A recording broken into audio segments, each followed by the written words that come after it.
you get to choose. This is my dance space. This is your dance space. You can come this far. And thank you for your input, but I'm choosing to not take your advice. Thank you for that idea, but I think I'm going to go a different way today. You get to choose how you respond. Please just hold your breath. Every door looks better when you keep it closed. Keep your head down and don't watch your step. No point in even trying, now just let it go. Maybe they will write the same for me. Maybe this was really just a dream. Don't wanna take that risk and try to see. A 9 to 5 will bring security, I'm sure, but I can guarantee you that's no way to live. Way to live. Promise that's no way to live. Way to live. Hello! Welcome back to another episode of Prodigal Peas in a Pod. I'm Brooke Ackerman. And I'm Denise Acosta. Woo! And for those of you that are watching, don't you love our outfits? And for those of you that aren't watching, we're wearing Halloween type things because this is airing right around Halloween. Even though we're recording early, we plan ahead. We tried. This t-shirt that I'm wearing, for those of you that aren't watching, it has Charlie Brown, the Peanuts, with all their costumes from when they go trick-or-treating. Aww. My friend Paul. Hi, Paul. Paul. I don't even know if you listen to this, but I'm going to send this episode to you. I met him my freshman year of college, and he gave me this, I'm pretty sure, while we were still in college. Wow. I mean, I wear it twice a year, maybe. Yeah, I've had this shape. I've had this shirt for a very long time. Okay, it's cute. Yeah, I wear it every Halloween. Thanks, Paul. It's still alive and well. I love it.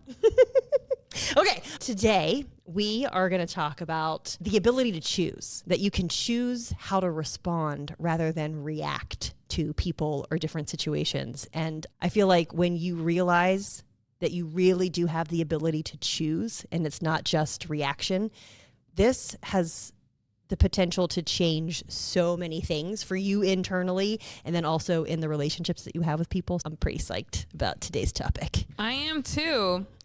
Because the last one, you guys, as you remember, we started a series on what we're calling the series. But I'll tell you how it came about. I had asked Brooke if she would put together a list of common themes that she's noticed of things that we all struggle with, clients, friends, and or family, whatever it is, just themes that she's or myself. noticed. Or herself. That we can dive in and talk about and kind of work through together. Last week, we had talked about the power of self-talk. And so if we're choosing our response now, I think you guys can figure out where I'm going with this. We are shifting the power back to us. We are taking it back, you guys. For those of you that aren't watching and are just listening, you may recall from last episode, she was doing this catching motion. Well, you just missed it. This time she did a taking things back motion. And I'm telling you, again, for those of you that don't watch the video and are just listening, we thank you. We appreciate you. Keep listening. But every once in a while, you might want to switch over to video because I have to say, we're a blast. We are. And today I'm in a skeleton dress. You may not see that again. Just saying. I mean, it would be weird if you wore it not around Halloween. I have to say, it would be a little strange. I am excited for our Christmas gear. Or at least me, I'm very excited to wear all the Christmas things while we record for you guys episodes. But now we are digressing. What? Us? Never. Okay, so this idea of being able to choose your response rather than reacting to things. To give examples of what that could look like is if you've ever found yourself in whatever the situation is and you think something like, why does this bad thing, whatever the bad thing is for you, why does this always happen to me? Or if only they, whoever they are in your life, if only they would change this thing about themselves, then this would be so much easier for me, or life would be better, or some version of it's an external thing that would make my internal reality better. When we do that, it's like we're abdicating. We're giving somebody else a whole lot of power and control over our emotional state, over our lives, that I don't think we realize we're doing. And so we're trying to bring some awareness to we really do have more ability to choose how things go in our life. Not that we can control everything in our lives, but we can control our responses to it. We can choose to shift things, that it's not always, life isn't always happening to us. Things aren't always happening to us, but we can happen to things, if that makes sense. Well, I was going to say that this is something that I have struggled with a lot for a good portion of life, and I have a better grasp now of the concept of choosing to react from a different place, or choosing to respond, how I choose to respond. And I've seen a lot of positive effects from that in myself and in relationships in general. But sometimes it is hard. For sure. Yeah. Sometimes they suck. And man, if they could just not, then we could have had a good time. I get it. I get it, you guys. I get it. I know whenever I have those, if they would just change this, not do that, this is an intentional shift that I have tried to make over the years, but I flip it around and think, what is it that I'm doing, how I'm relating, whatever I'm bringing to the situation, the conversation? Is there something that somebody else could say that about me? And it helps in one sense, because that can very easily go into judgment about that person, and that helps me pull back and not make a judgment. But it also, if that was the situation, if somebody else was thinking that about me, I would really hope that they were kind or would extend some grace. And so it helps me to then try to go, okay, this person did not wake up this morning and go, how can I ruin Brooke's day? And try to shift the perspective, try to have a little bit more, a little extra grace for what might actually be going on. It's not just my perception of what's going on. It helps. It doesn't necessarily change the frustrating behavior that I'm faced with in this person, but it does help me to realize they didn't set out to annoy me today. I can choose to be annoyed, or I can choose grace, kindness. I can choose to ask, hey, is there something going on? Again, our power to choose, it really has an effect. Yeah, it does. So you might not realize it, but there are probably areas of your life where it's not intentional, but you've handed over control to someone else. We gotta set a level playing field here. There are going to be very difficult things that happen in life. There are going to be things that you really, really don't like. There are going to be people who say hurtful things, do hurtful things, and that doesn't mean that we just go, oh, well, that's okay. That's not that big of a deal. No, that's not what we're saying. It is very hard when we're facing difficult circumstances. No one likes to be mistreated, whether it's verbally or physically. Again, acknowledge the reality of the situation, but that doesn't then give us permission to just go off on people, to form judgments about. We have to sort these things out. Yes, there are going to be challenges that we have no control over, but we can choose the perspective that we take. We can choose the response that we have. We can choose to not sit in the seat of victim. That is actually a choice.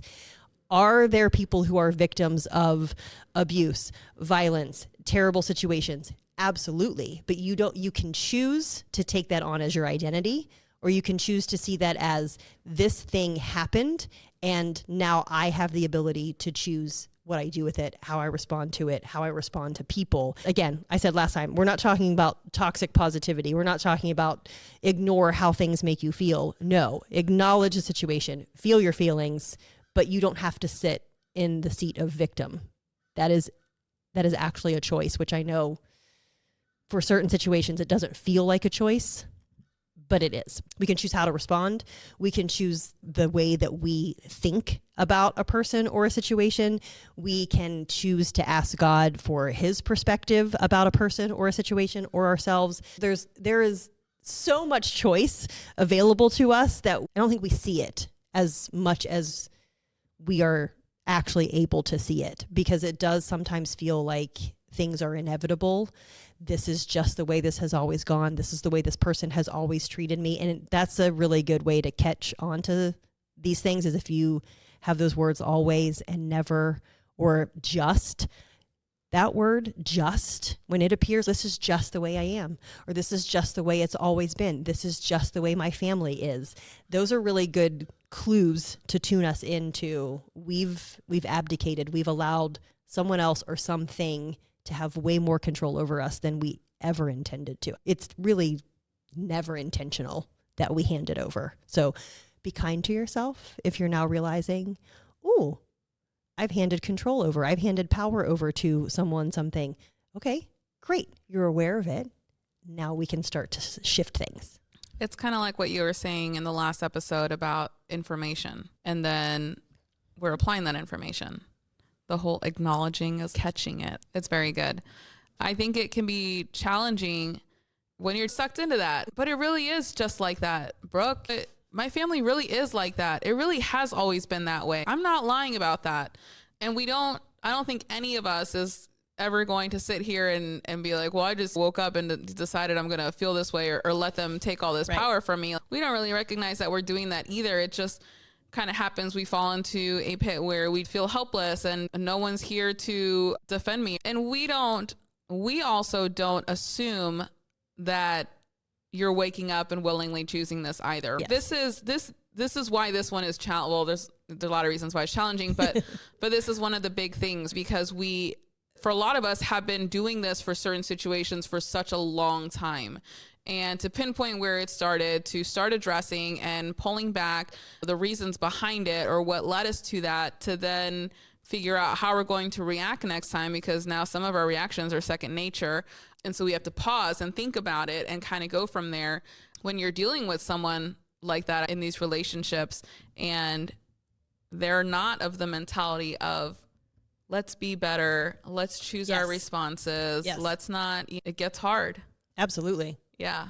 Yeah. And the tricky thing about this is that the illusion of control is so damaging, because when we say things like, they make me so angry, we are, again, it's an unintentional thing, but we are giving someone else control over our own emotions.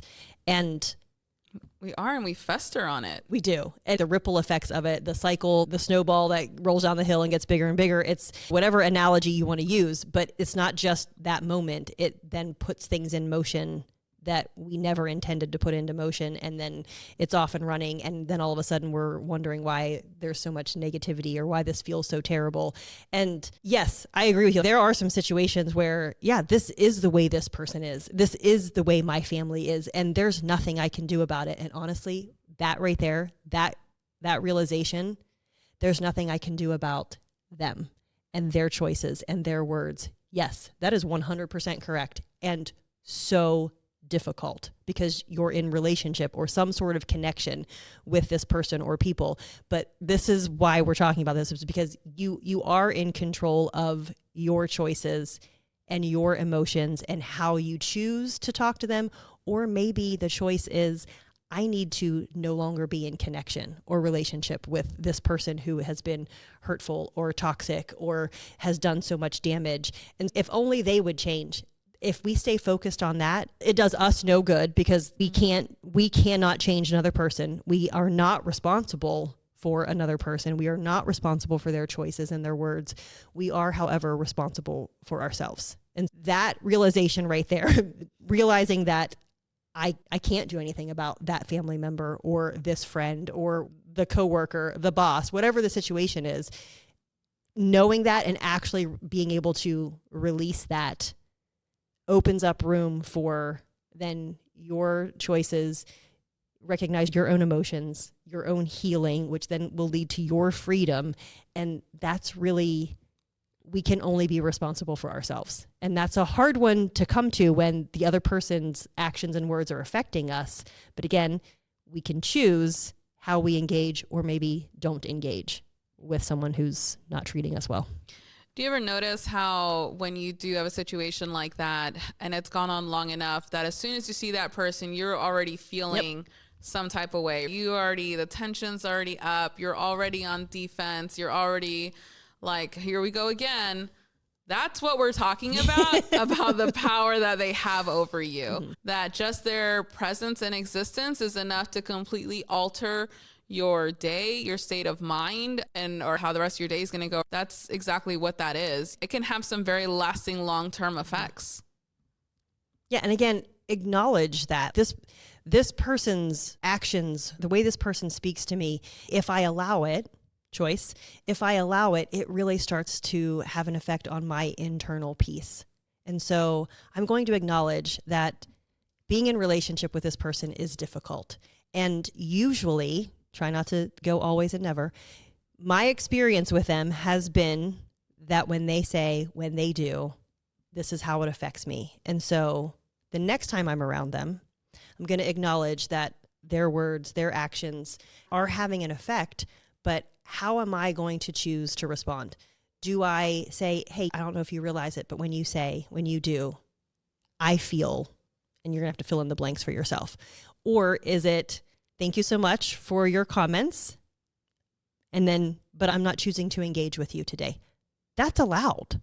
Sometimes it's not just allowed, it's very necessary. You are allowed to choose, and this is where I'm reluctant to use the word boundaries because it's been so misused. People have used the idea of boundaries to just cut people out of their lives, and sometimes that is necessary, but sometimes we've wielded that like a big club, and we've cut people out of our lives that maybe we needed to try to engage a little bit more, or try to find a healthy balance. But you get to choose. This is my dance space. This is your dance space. You can come this far, and thank you for your input, but I'm choosing to not take your advice. Thank you for that idea, but I think I'm going to go a different way today. You get to choose how you respond. And if this person usually elicits a reaction from you, this might sound strange, but practice how you want the interaction to go. If this person is usually unkind, however, whatever. Are you encouraging imaginary conversations? I'm not saying rehearse it and plan it out. It's just more be aware of how you feel. So start to learn how to regulate your emotions when you are not in that situation, when you are not with that person, so that when you are, you can go, okay, I can feel my blood pressure going up. I can feel my heart rate getting fast. My palms are getting sweaty. I know what to do. I know how to calm and regulate my emotions here. And so you can choose, okay, this person's words are starting to make me a little bit angry. I acknowledge my anger, but I'm going to choose to respond in kindness. I'm going to choose to respond with, we're not having this conversation right now. I choose to not let you talk to me that way. I care about you too much to allow this behavior to continue. However you need to do it, but you get to choose. You don't need to let things happen to you. You can happen to the situation. It's always easier to have that mentality when it's not us. I can definitely think of times when I'm hearing a friend and they're venting about the same person. And can you believe they did blah, blah, blah? And I'm like, same face every time. Yeah. I'm not surprised because remember last time they did the same thing. And this is going on for years. Their behavior is consistent. So is your shock to each one every time. And we look at it and we're just like, why are you even engaging in a conversation at that point? It's easier to find those, I don't know if holes is the word, but those ways to kind of start tackling that on than it is for our own stuff, because our vision's a little foggy at that point because we have our emotions in the way as well. Yeah. That we're looking through. Yeah. And like we said last time, choosing to be kind to yourself is essential in this. And so as you are learning new ways to navigate these kinds of situations, be kind to yourself. It's not going to happen right now. It's not going to be the next conversation is going to go oh so smoothly and you're going to be in perfect control of your emotions and you're going to say all the right things. No. And that's okay. But be kind to yourself as you, okay, this time I was able to recognize that I was getting angry and I took a deep breath and I was able to calm down a little bit. That's progress. This time I was able to not yell back at the person. I stood there calmly while they ranted and I said, thank you so much for your input. I'm doing something different. If it's the most minuscule little step that you take, acknowledge that, celebrate that, be kind to yourself. Hey, I made a change. I made a shift. That matters so much more than you realize. Give yourself some positive feedback of, hey, I handled that differently this time. Doesn't mean you handled it 180 degrees differently, but yet you chose one different thing. That's fabulous. Be kind to yourself. Makes a huge difference. And pay attention to what you're choosing, what we're choosing, because we are choosing to stay in some of these situations. Yeah. And that's, oh my goodness, that's a whole other conversation about choosing to go or stay. Whew, yeah. As far as being kind to yourself, and as you make even the most minuscule of shifts, also if you are in a situation and you forget to regulate your emotions and you lash out back to the person after they've said something terrible, still be kind to yourself. Still be kind to yourself after that situation. And when you've been able to remove yourself from that person's presence or whatever the situation is, don't heap condemnation on yourself, because emotions can be tricky and we have to learn how to regulate. We have to learn how to navigate them. And learning is a process. Learning comes with mistakes. And so as you reflect on, oh my goodness, I can't believe I said that to that person. I can't believe I lashed out. No, be kind to yourself. I really wish I hadn't said it that way to that person, but next time I'm going to try a different approach. Kindness to yourself is going to go much further than condemnation or any sort of self-hatred. That is never going to bring about anything good. It's never going to bring about healing. We said it in the last episode, if you didn't catch it. Don't talk to yourself in a way that someone who loves you wouldn't talk to you. A trusted friend, a family member who is in your corner, how God would talk to you. If your words sound different about you than one of these people who loves you, tune into that. Don't partner with lies about yourself, with negativity about yourself. Choose to be kind to yourself in the process. Because progress is not linear. Sure isn't. Said that many times. It reminded me of a story. One of my mentees a while back in jail ministry, she was making so many changes to her attitude, her outlook. She's choosing how to respond to things better, taking that power back, and just trying to align with what God is wanting for her. And so she had a history where she spent a good amount of her life where if you're saying something to her, she's got something right back for you. And so that is very difficult to change. That takes intentional practice. We're here week after week. I'm spending time with her and I'm seeing changes in her. It just so happens that one of the deputies, for whatever reason, was having not a great day and ended up lashing out at her about something that had nothing to do with her, but she got upset and she yelled back. And so I remember meeting with her and she had felt so awful about it. She felt like she had disappointed God, and she ended up, from our conversation, ended up going back and apologizing to that deputy, even though she believed that he was in the wrong. She was like, I still shouldn't have talked to him that way.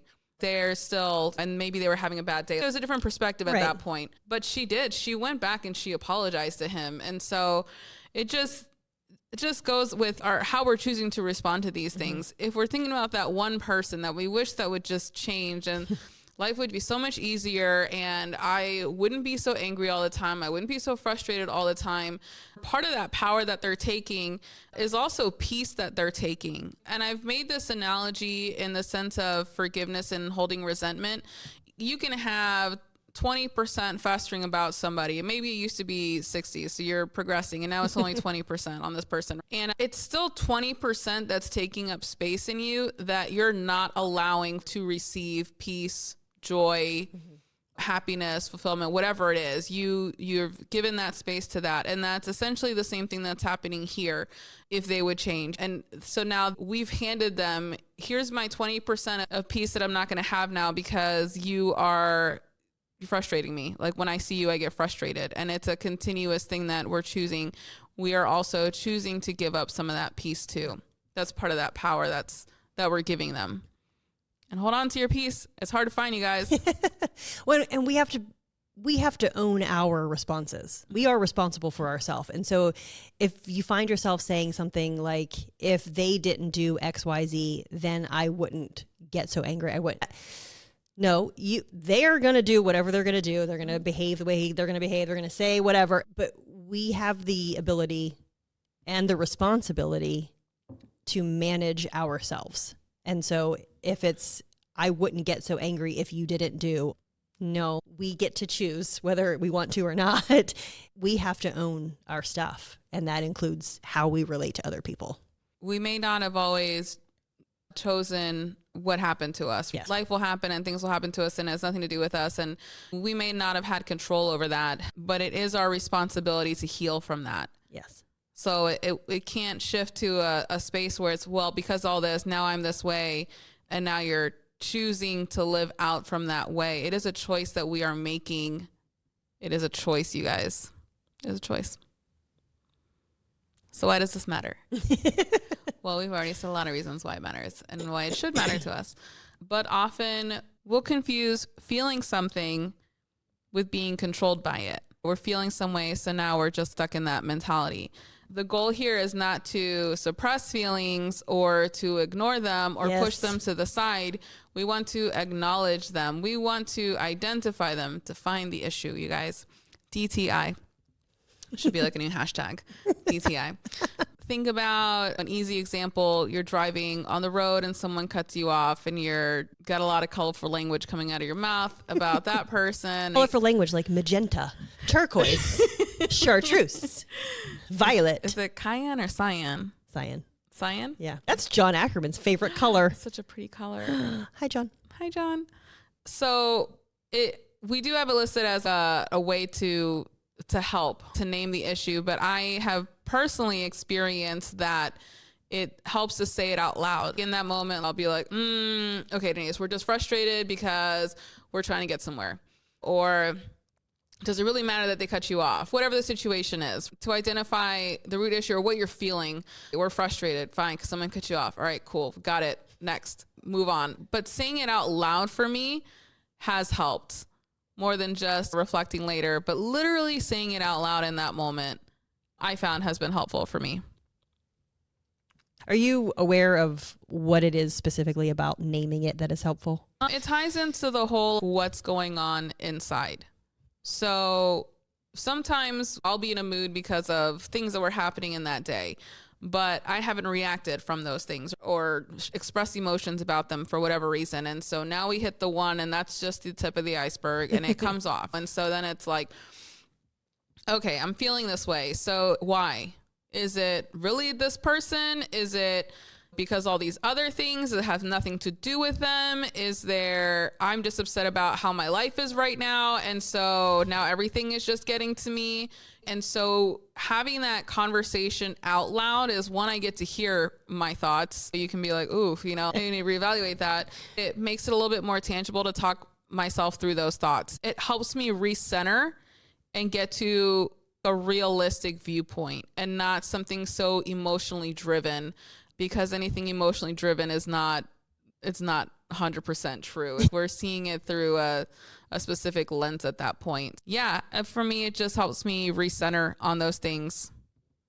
I like it because it is the opposite of dismissing your feelings or repressing them. You are actively engaging with your emotion. And it's almost like introducing or acknowledging. When you see somebody and you say hi and you say their name, it's, hey, this is anger. Mm-hmm. Okay.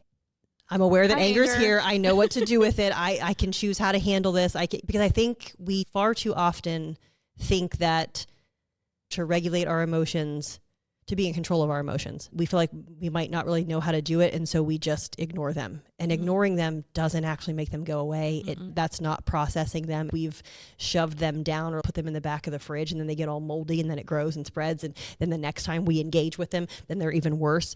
We need to realize that engaging with our emotions, and if you're able to do it in the moment, is that so good. If we can not then yell at the person who cut us off in traffic or whatever. If you do, that's okay. Be kind to yourself. I chose to yell today. Next time I'll try something different. But learning, and that's the thing about emotions, we have to learn how to navigate them. We're not just zapped with the ability to navigate our emotions. And I think we sometimes think we are. We just should know how to do things or should know how to react or respond. No, we actually learn how to regulate our emotions. We learn how to move through anger, to move through sadness or disappointment or frustration or whatever it is. And so the only way to learn how to do it is to engage with them and start moving through the emotion. And that's going to not always go so smoothly. And again, it's okay. Choose kindness. And none of our emotions are inherently bad, you guys. Yes. Say it again. Yeah. None of our emotions are inherently bad, you guys. Even anger. These are all warning things that we can use to figure out what's going on with us. If we're going back to the analogy of being in the car and someone cut you off for whatever reason you're mad, what I noticed in that whole conversation with myself and getting recentered is I'm not mad anymore. I'm chill now. I've calmed down. That's pretty vital, you guys. That's pretty helpful to me to not be angry about things. But yeah, use those moments as identifying moments. It is interesting, though, that when you choose to, especially anger, because I feel like anger is one that we want to shy away from, or we just want to go full bore and just unleash it on people. But it's interesting that when you choose to engage and go, okay, hey, anger, here you are, and start to think about why it's there and how you're going to choose to handle it. And then it diffuses. And I think when often, again, we're afraid to engage with the emotion because we think it's going to then just blow up. Yeah. And it actually makes it far more manageable, and it's a healthier way to manage your internal state. And like you said, it's a signal. Anger, different people use different analogies, that it's the indicator light on your car dashboard. Or my lovely friend Mike Haynes one time wrote a message when we were doing youth ministry together that it's like the whistle on a tea kettle. It's just the indicator. Yeah. Because the heat source under the tea kettle is what's fueling it, but the whistle, don't try to stop the whistle. Right. Pay attention. It's the indicator. You don't cover up the check engine light on your dashboard and that makes the problem go away. That's an indicator to a deeper problem. They're a signal to a deeper internal state that we actually need to turn toward and start to engage with. We're going back to this scenario about this difficult person in your life, and you're giving them this power. They have this power over you because you're already getting worked up every time you see them. Let's dive into how that came to be. Maybe you're in a situation where someone's just telling you you're always doing something wrong. No matter what you do, it's wrong, and you can't do anything right. And then you have two people coming at you like this, and you've been quiet about it, though. You don't really say anything, and you've had years of that where you're not saying anything. To some degree, letting them continue to engage in that behavior, you start internalizing that. Yeah. You start believing that too. You get to a point where you start feeling helpless. They said this, and now you believe it too about yourself. It's power over you for sure, but I think it's even just more than that. They're even controlling you at that point too. That's just another level to it. And I think it's important to start sooner than later, for sure. Ask me how I know on these things, because even just not saying anything and letting it happen and internalizing it, and then it creates a worse situation. Then we're looking at, well, then how do we start? And this is something for me that is still something I'm working on and struggling with. And it's hard. I'll have had moments where I want to say something. I have the years of resentment where I wish I would have said something, trying to come out, and I can't. And I get frustrated and I just start crying, and that doesn't help.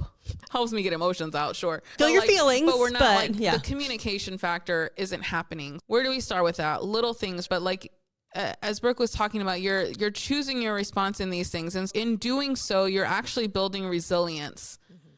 Maybe you feel foolish initially when you maybe want to say something and it doesn't really come out, and it's not something to be out of your way that you're going to be unkind and you're going to disrespect them. But you're learning how to communicate. You're finding your voice again, really recognize the impact that this has had over the years. And so make those changes now, because do you want 30 more years of that? Probably not. And yeah, it's hard. Like I said, I don't have a layout for you guys for how to walk through that, because that's something I'm still very much learning to do in some of my relationships. So I don't know. Well, and I think this is where the beauty and the necessity of community, when we're navigating a tough thing, we can go to the trusted people in our lives to get a different perspective, to get some feedback. And if you have that kind of relationship with God, ask him for, how do I handle this next conversation with this person? How do I handle this situation that I know I'm going to be in the next time I go to work, the next time we have a family gathering? You aren't alone in this. And so as you're navigating this, again, I'm going to say it, as you're working through these difficult things, be kind to yourself. tune into the people who are in your corner because God has put them there for a reason. Ask him for his perspective, for his guidance. This is not all on you, even though you're the one that has to have the conversation or be in the next situation with a person or whatever the circumstance is in your life. But realizing that you do have others in your corner, whether it's friends, family, the family members who aren't the ones who are causing the strife, God is in your corner. Realizing and acknowledging that I'm not alone in this also can shift things in a really great way. If you have those people in your corner who can help you navigate a tough situation, fabulous. And, if whether you have a conversational relationship with God or not, you should also check out some resources on Denise's Etsy page because she has some really good stuff to help you start that process of how do I engage with Scripture? How do I engage with God to start helping you navigate these tough situations? And if you like Denise said, she's still in process in a tough situation right now. If you find yourself there and it feels like I've hit a roadblock, I don't really know where to go, I've tried all the things, you can come talk to me at my coaching practice because that's some of the things that I help people with too, is let's dig through the stuff in our lives that are in the way and let's get back down to who does God say you are? What is true about him? Helping to get his perspective on things. And if you don't have a relationship with God, talking to somebody else, sitting with me as your coach, I can help you have a different perspective so that it doesn't have to continue the way that it's always been. So if it feels like nobody's in your corner, there's room in the pod. We are in your corner. You have a safe place here. Take back that power with Brooke Ackerman. That's your new tagline. I love it. There's obviously a situation in my life that's very challenging for me, and I'm trying to find my voice and choosing how to respond in a way that's going to be healthy and edifying for this relationship. While I am still navigating that for this particular one, is there any advice you would have, maybe, Miss Coach? Maybe not specifically for mine, but if so, then sure. But just in general for how to do these things, because these feelings are coming from different scenarios. What the big thing for me may not be what the big thing is for you. And the big thing for you could be something I've already walked through and could maybe have advice on too. What have you seen or noticed? Recognizing areas where you have been reacting rather than choosing a response is a good place to start. And again, as you're coming to awareness in this, be kind to yourself, because when your emotions are on fire, it's hard to make this shift to respond rather than react. And so acknowledge the times that you've reacted. Okay, that's what I've done in the past. I'm choosing a different way now. Kindness to you. But that's a really good place to start is, am I reacting or am I responding? Or where have I handed over my internal peace to somebody else? Where have I given somebody else control or power that I never intended to? And if you're not able to recognize that for yourself, ask somebody in your life who you trust and who you know loves you well. Ask God if you have that kind of relationship with him, because he will point that out to you, because that's valuable to him too. That part of you is very valuable and he loves you well. And so he wants to help in that situation if you have that kind of relationship with him. Again, the taking responsibility for ourselves, that's a choice. And sometimes it's a really hard choice, but if you're able to take responsibility for you, it will lead to healing. I promise you, it will lead to good things. It's sometimes hard at the beginning, but the more you acknowledge it, the more you choose to take responsibility for you, the easier it will be as you continue, because that's not a one and done. It's going to be something that you have to continue to do, is to take responsibility for the ways that you've handled situations, for the ways that you've managed your own emotions. And it's okay to feel frustrated. And it's okay at first to recognize that this is really difficult, but then keep moving. Take the one next step forward, because it will absolutely lead to healing. Feel your feelings. Yeah, I've said that I don't know how many times in I don't know how many episodes. And like Denise was saying, name it, identify it. Okay, I'm feeling angry right now, or I'm feeling really frustrated.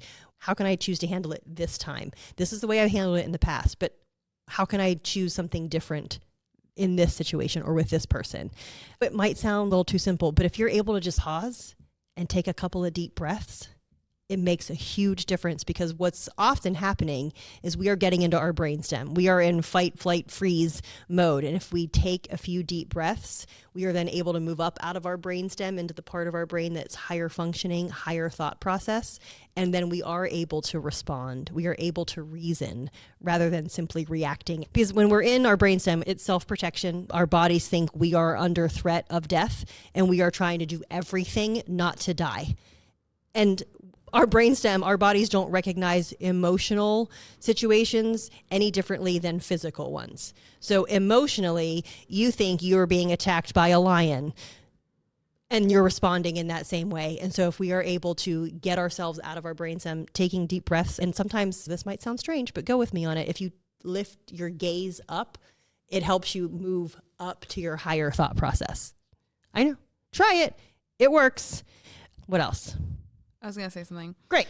Just a different perspective, maybe if you can't figure out what your emotions are, to name them, and you're in this situation that you couldn't control, and now it exists, and now you're having all these emotions and you don't really know what they are, and you're still trying to navigate that, maybe consider looking at it like, what do I have control over right now?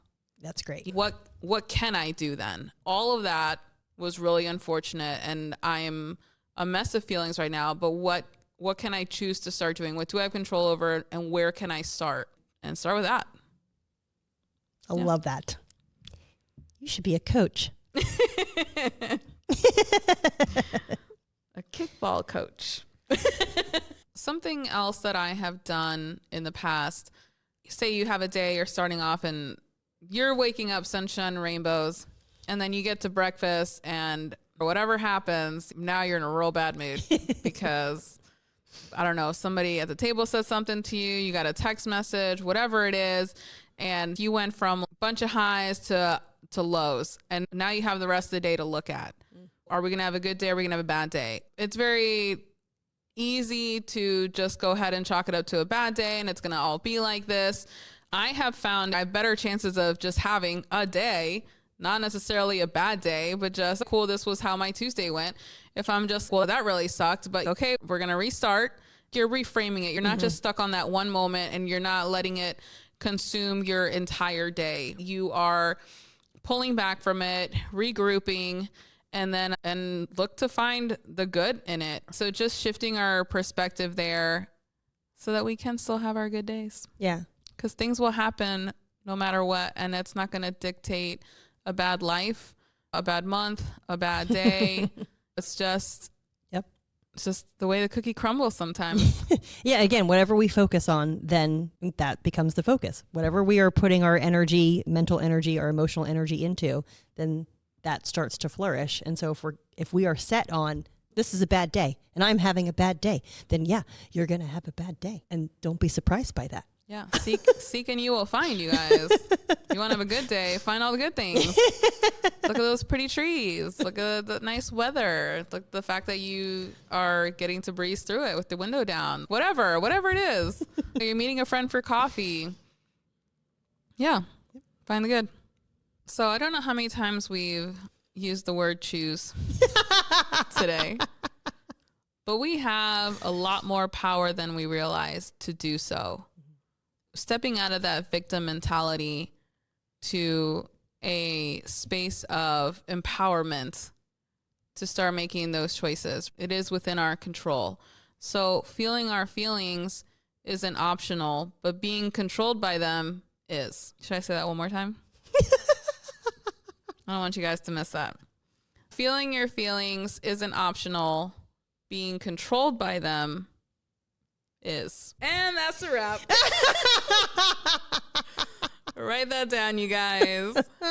So thanks for being along with us today on this episode and hearing some of my journey on where I'm at with some of those things. I hope some of that was helpful. Surely talking through some of these things is always helpful to me. So thank you, Miss Brooke. Anytime, Denise. And thank you guys for tuning in. If you have anything that you want to add, comments, whatever, drop that in the comments. Ooh, and while we're at it, I opened up a Facebook community group for Misfit of Creation, you guys. For those of you that engage on Facebook, feel free to find it on the page. We do a lot of different things in there. It's brand new. I hope to see you there. And that's it for today. Thanks for tuning in to another episode of Prodigal Peas in a Pod. We'll see you next week. Okay, bye. Thanks for tuning in to another episode of Prodigal Peas in a Pod. Not sure how you found us today, but be sure to like, subscribe, and follow so you don't miss out on any other episodes. And you can find us on most podcast platforms like Spotify, Apple Podcasts, YouTube, and Amazon Music. If anything we said today resonated or got you thinking deeper, share it with a friend, leave a comment, or shoot us an email over at prodigalpeas@gmail.com. If you didn't know, this podcast is a merge of both of our brands. I am Misfit of Creation, a soul food ministry. You can find me on Instagram, on Facebook, and on YouTube. I also have an Etsy shop where you can find downloadable tools that will help you grow in your walk with God. And that is misfitofcreation.etsy.com. And if you're looking to be a monthly supporter, you can also find me on Patreon. My mental and emotional health coaching practice is Blueprint Heart and Mind Coaching, and you can find me at blueprintheartandmind.com, where I have a blog, and you can also make an appointment with me. And you can find me on Facebook, YouTube, and Instagram. We'll see you next week. Okay, bye. I think I get it now. I need to be myself because a copycat can only do so well. In love with everything that makes me who I am. Don't need a backup plan. I hope they understand that I'm doing better today. I got me a mission that got some fruition. You down to stay out the way. Can't seek validation from people who hating. I got my mentality straight. Shout out to God, I've been keeping the first. You've been working and paving the way. And now I can guarantee you that's the way to live. Way to live. Promise that's the way to live. Way to live. Promise that's the way to live. I considered a full-on costume. Oh my. But I didn't know. That might be a little distracting. And then I couldn't figure out which one I was going to wear. I was like, I could be Sally from Nightmare Before Christmas. That could have been fun. What were your other options? I don't remember. I have a box of different costumes that I've had over the years. And that's the only one I can think of that comes to mind that's in there. Wow.